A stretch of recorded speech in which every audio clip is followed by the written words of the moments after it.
Semua kisah ini bermula dari seorang pemuda bernama Muhammad Raffi Ramadan, atau yang lebih akrab disapa Raffi. Ia lahir dan dibesarkan di sebuah desa bernama Padukuhan Gading Lumbung, yang terletak di Kabupaten Bantul, Yogyakarta. Sejak kecil, Raffi hidup dalam lingkungan keluarga yang terbilang cukup makmur. Keluarganya dikenal berada dan terpandang di desa tersebut. Secara ekonomi, tak ada yang kurang. Namun, di balik kesejahteraan itu, tersembunyi berbagai masalah yang tak tampak di permukaan. Raffi memiliki kepribadian yang sulit dikendalikan, emosinya mudah meledak, dan sejak dini ia menunjukkan sikap yang cenderung temperamental. Sayangnya, kondisi keluarga yang tidak harmonis turut memperparah keadaan. Meski hidup berkecukupan, hubungan kedua orang tuanya retak, dan akhirnya berujung pada perceraian. Setelah perpisahan itu, Raffi memutuskan untuk tinggal bersama ibunya yang kemudian pindah ke sebuah rumah kontrakan sederhana di Dusun Manding. Saat itu, Raffi sudah duduk di bangku SMK, namun kehidupan barunya bersama sang ibu tidak berjalan mulus. Pertengkaran demi pertengkaran pun sering terjadi di antara mereka. Hingga pada suatu titik, sang ibu merasa lelah dan memilih pergi, meninggalkan Raffi sendirian dan pindah ke desa lain.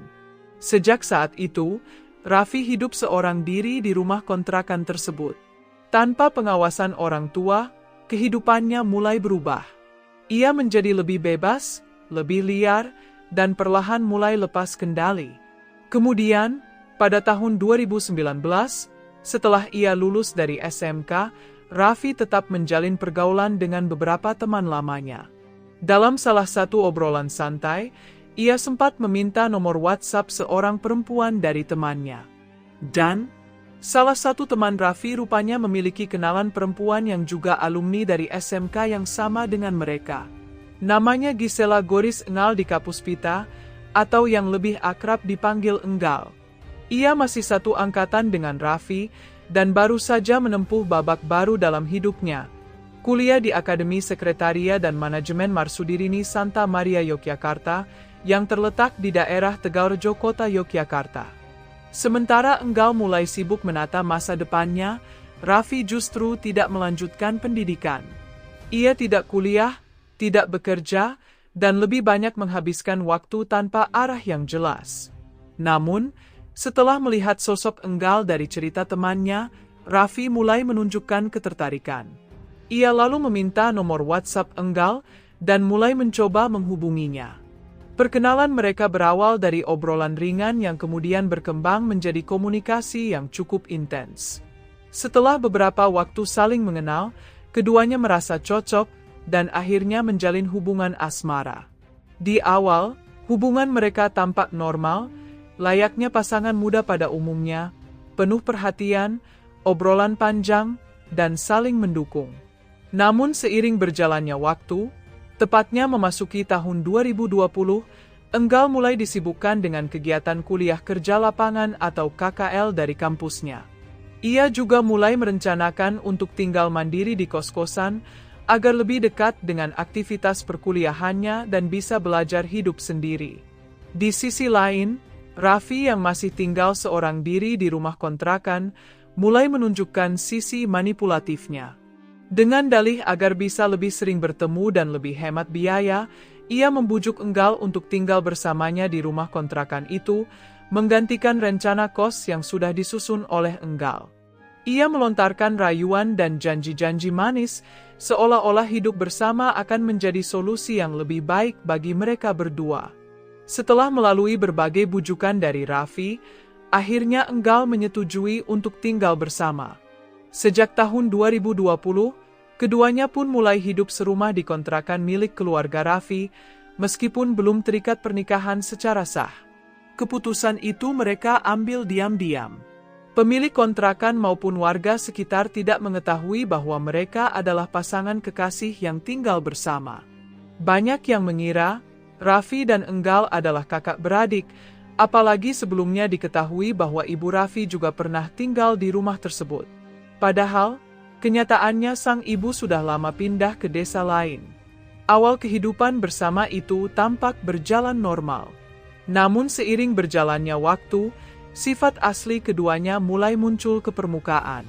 Raffi yang dikenal temperamental, dan Enggal yang ternyata juga memiliki emosi yang tak kalah kuat, mulai sering berselisih paham.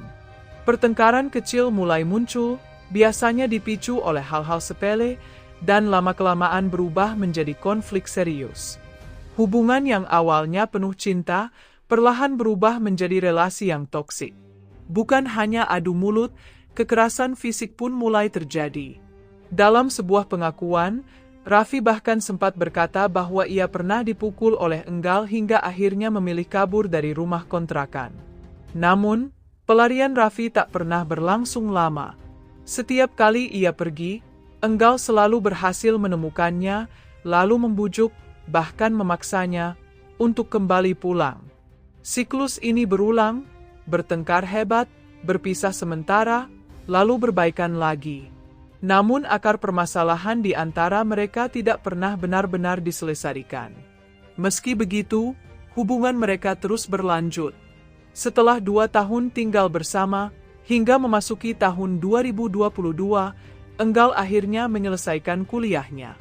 Namun, alih-alih memulai hidup baru atau mencari tempat tinggal sendiri, ia justru memilih untuk tetap melanjutkan hidup bersama Raffi di kontrakan itu. Setelah cukup lama menjalani kehidupan bersama, Raffi dan Enggal mulai memikirkan masa depan mereka secara lebih serius. Keduanya sempat memiliki keinginan untuk melamar pekerjaan dan membangun hidup yang lebih stabil. Namun, saat itu Indonesia baru saja terdampak pandemi COVID-19. Kondisi ekonomi nasional yang sedang terpuruk membuat peluang kerja semakin sempit, apalagi bagi mereka yang belum memiliki pengalaman atau latar belakang pendidikan tinggi yang kuat. Situasi tersebut membuat mereka berpikir untuk mencari peluang kerja di luar negeri, dan Jepang menjadi pilihan utama. Keduanya pun mulai aktif mencari informasi, membaca artikel, menonton video, hingga berkonsultasi dengan teman-teman yang pernah bekerja di sana. Waktu terus berjalan, hingga akhirnya, setelah 2 tahun menunggu dan berusaha, pada tahun 2024, mereka mendapat kesempatan untuk mengikuti program pelatihan kerja di Bantul, sebuah persiapan awal bagi calon pekerja migran yang ingin bekerja di Jepang. Keduanya tampak bersemangat. Mereka mulai mempersiapkan segala sesuatunya dengan sungguh-sungguh, mulai dari dokumen, pelatihan bahasa, hingga kesiapan mental. Masa depan yang selama ini hanya terlihat samar, kini mulai terasa nyata. Namun tak ada yang menyangka bahwa segala rencana itu akan berakhir dengan tragedi. Hari itu, 25 September 2024, adalah hari yang seharusnya biasa, tak ada tanda-tanda akan menjadi titik balik kehidupan mereka. Pagi itu, suasana di rumah kontrakan tampak seperti biasanya. Enggal sedang sibuk menggoreng tahu bakso untuk makan siang, sementara Raffi mencuci piring di kamar mandi. Sambil menunggu tahu bakso matang, Enggal melihat lantai rumah yang kotor.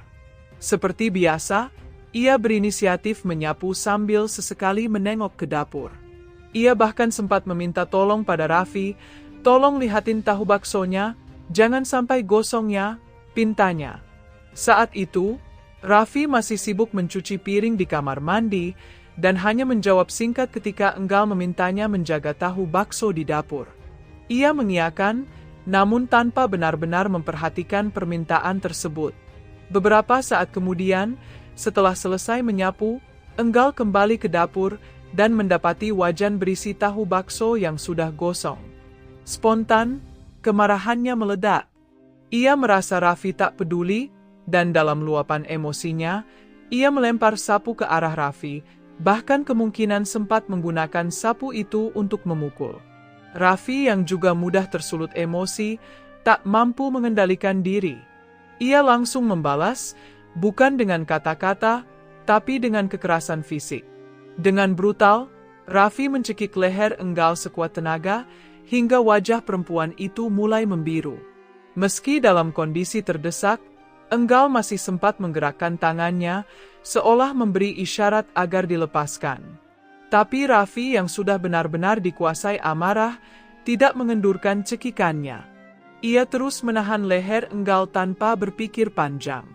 Hingga akhirnya, tubuh Enggal yang semula meronta perlahan menjadi lemas dan tak bergerak.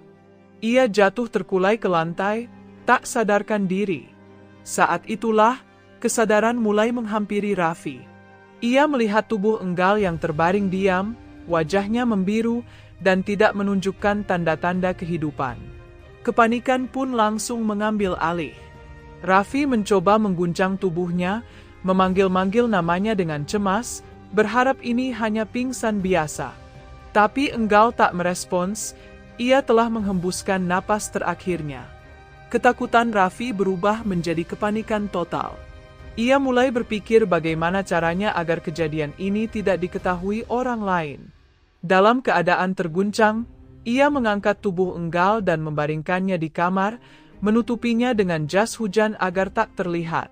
Namun beberapa saat kemudian, karena merasa tak sanggup tidur di ruangan yang sama dengan jasad Enggal, ia memutuskan memindahkannya ke kamar sebelah. Tubuh Enggal kemudian dibungkus dengan selimut dan disembunyikan seakan-akan tidak pernah terjadi apa-apa. Setelah menyembunyikan jasad Enggal di kamar sebelah, Raffi menutup pintu ruangan itu rapat-rapat.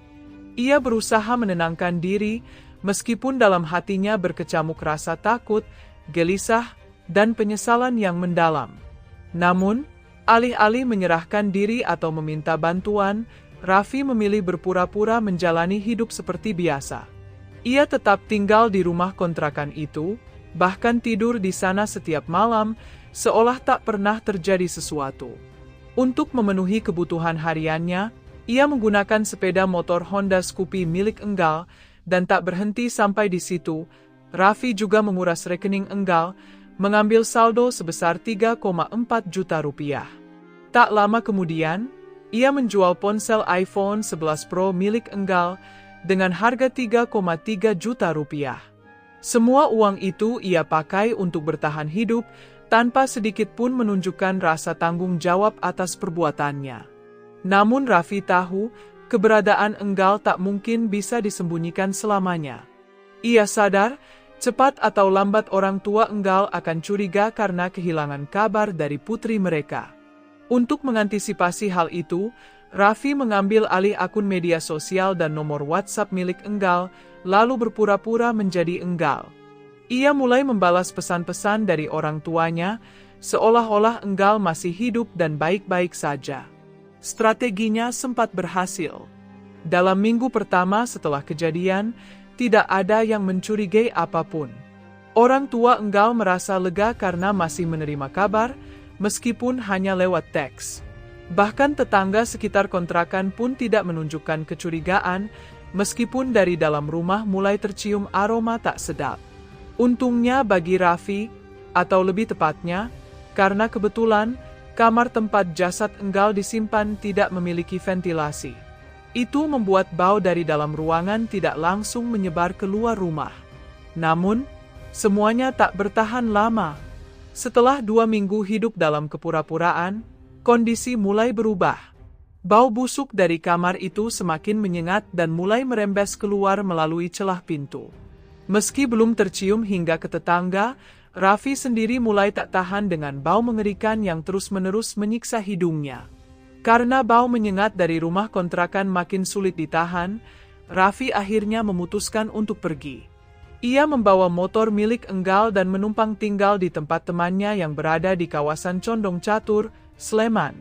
Sementara itu, jasad Enggal yang sudah membusuk ia biarkan begitu saja di kamar kontrakan, terkunci rapat, tanpa ada seorang pun yang tahu. Waktu terus berjalan. Hingga akhirnya, masa sewa rumah kontrakan mendekati akhir, tepatnya pada Desember 2024. Selama hampir 2 bulan menginap di tempat temannya, Raffi tahu ia harus segera mengambil tindakan. Ia tidak bisa terus lari dari kenyataan. Pada tanggal 7 Desember, siang hari, Raffi kembali ke rumah kontrakan.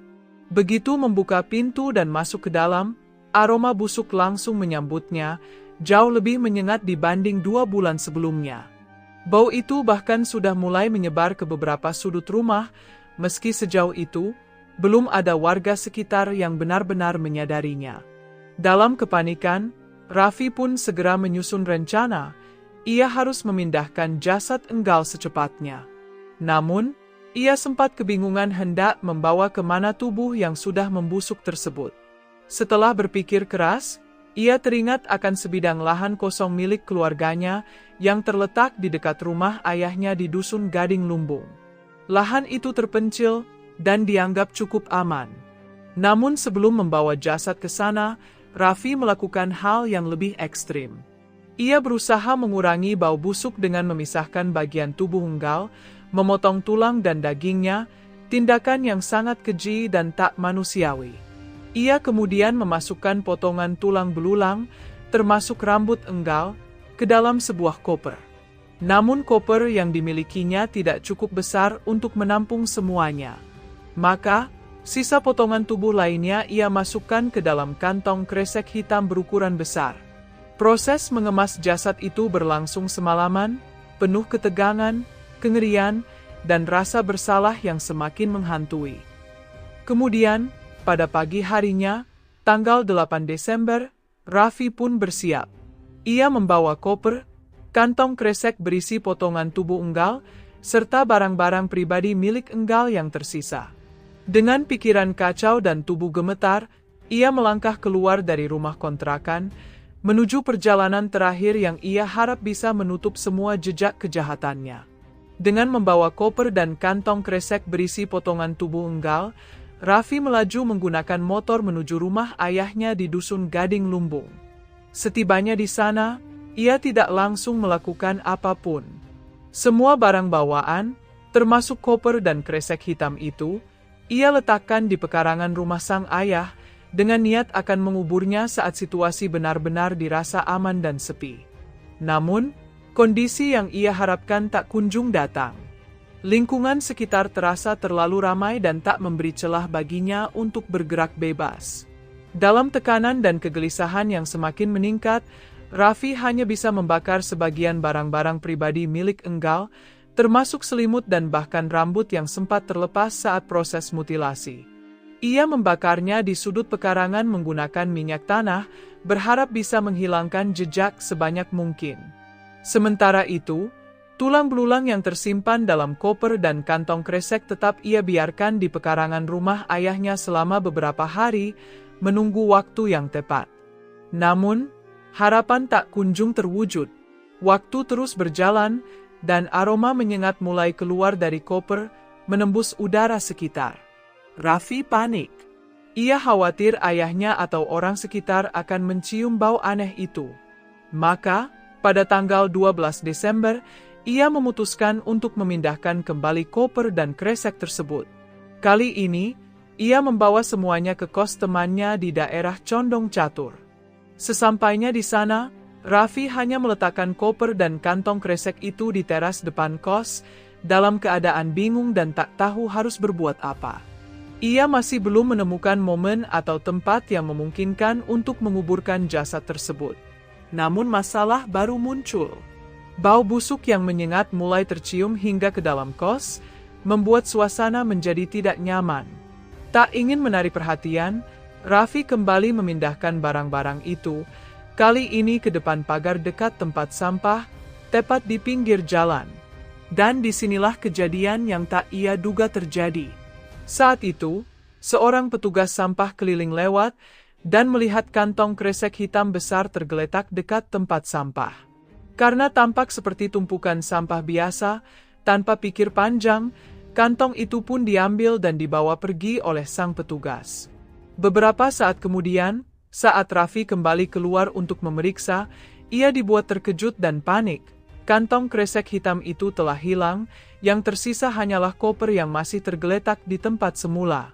Setelah menyadari bahwa kantong kresek berisi potongan tubuh Enggal telah diambil oleh tukang sampah keliling, Raffi langsung panik.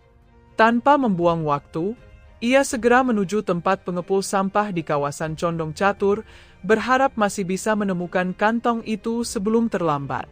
Pencarian berlangsung selama berjam-jam, menyisir tumpukan sampah dan mengendap-endap di antara barang-barang tak bernilai. Dan akhirnya, dengan keberuntungan yang sulit dipercaya, kantong kresek itu berhasil ditemukan. Ia langsung membawanya kembali ke kos temannya, lalu meletakkannya kembali di dekat koper yang sejak awal belum berpindah tempat. Namun, aroma busuk yang menyengat mulai mengganggu penghuni kos. Teman-temannya mulai mempertanyakan bau yang tak biasa, bahkan menunjukkan rasa curiga. Tak ingin memicu kehebohan atau mengundang perhatian yang lebih besar, Raffi kembali memutuskan untuk memindahkan koper dan kantong kresek tersebut. Keesokan harinya, ia membawa semuanya menggunakan motor ke sebuah losmen di kawasan Sleman yang ia sewa hanya untuk 1 malam. Di tempat itulah, Raffi berusaha menghilangkan bau menyengat dengan cara mencuci tulang belulang tersebut menggunakan deterjen, sebuah tindakan keji yang dilakukan demi menyamarkan jejak. Setelah selesai melakukan pembersihan dan bau tak sedap mulai berkurang, keesokan harinya ia kembali ke rumah ayahnya. Kali ini, karena bau jasad sudah tidak terlalu menyengat, Raffi merasa lebih aman menyimpannya di dalam rumah, tepatnya di kamar pribadinya di rumah sang ayah. Dengan koper dan kantong kresek yang kini lebih tertutup dari perhatian, Raffi menunggu waktu yang ia anggap tepat untuk menguburkan semua sisa jasad Enggal di lahan kosong yang terletak tak jauh dari rumah ayahnya. 7 bulan setelah kematian tragis Enggal, tepatnya pada bulan Maret 2025, orang tua Enggal yang tinggal di Kecamatan Melati, Kabupaten Sleman, mulai merasa cemas. Putri mereka, yang biasanya rutin mengirim pesan atau sekadar memberi kabar, tiba-tiba menghilang tanpa jejak. Dalam beberapa hari terakhir, nomor WhatsApp Enggal tidak lagi aktif, dan setiap panggilan telepon tidak pernah tersambung. Keresahan mereka semakin membesar karena komunikasi yang sempat mereka anggap wajar ternyata hanyalah tipuan dari seseorang yang tak mereka duga. Sejak bulan September 2024, tak lama setelah Enggal dieksekusi, Raffi secara konsisten membalas pesan WhatsApp orang tua Enggal, berpura-pura menjadi putri mereka. Balasan-balasan singkat itu cukup meyakinkan, sehingga orang tua Enggal baru benar-benar menyadari ada yang tidak beres saat pesan-pesan mereka tidak lagi mendapat tanggapan sama sekali di awal Maret 2025. Karena mengira Enggal baru saja menghilang, orang tuanya mulai bertanya-tanya kepada teman-temannya, namun tak satu pun dari mereka mengetahui keberadaan Enggal dalam beberapa bulan terakhir. Kecemasan berubah menjadi kegelisahan yang lebih serius. Salah satu teman Enggal kemudian mencurigai sesuatu yang tak biasa. Ia melihat bahwa sepeda motor milik Enggal masih sering digunakan oleh Raffi, pacarnya. Temuan ini langsung menyulut kecurigaan. Bagaimana mungkin Raffi masih menggunakan motor Enggal, sementara keberadaannya tidak diketahui? Kecurigaan ini mendorong keluarga Enggal melapor ke pihak kepolisian, tepatnya ke Polres Bantul, dengan laporan orang hilang, sekaligus menyampaikan dugaan keterlibatan Raffi, sang kekasih, yang hingga saat itu masih terlihat menggunakan barang pribadi Enggal. Menanggapi laporan tersebut, polisi segera bergerak cepat. Mereka mulai melakukan penyelidikan intensif, termasuk melacak keberadaan Raffi. Salah satu langkah awal yang dilakukan adalah mendatangi rumah ayah Raffi di Dusun Gading Lumbung, tempat di mana Raffi diduga sedang tinggal. Setelah pihak kepolisian mendatangi rumah ayah Raffi, sebuah temuan penting memperkuat kecurigaan mereka. Motor milik Enggal yang selama ini dinyatakan hilang, ternyata ada di lokasi tersebut dan memang masih digunakan oleh Raffi. Tanpa membuang waktu, Raffi langsung diamankan oleh pihak kepolisian untuk menjalani pemeriksaan intensif terkait dugaan keterlibatannya dalam hilangnya Enggal. Di ruang interogasi, sejumlah pertanyaan mulai diajukan, termasuk pertanyaan kunci, di mana Enggal sekarang.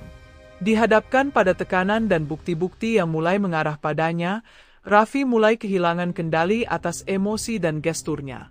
Wajahnya tegang, suaranya gemetar, dan akhirnya, setelah beberapa saat, ia tak mampu lagi menyembunyikan kepanikan yang sudah ia pendam selama berbulan-bulan.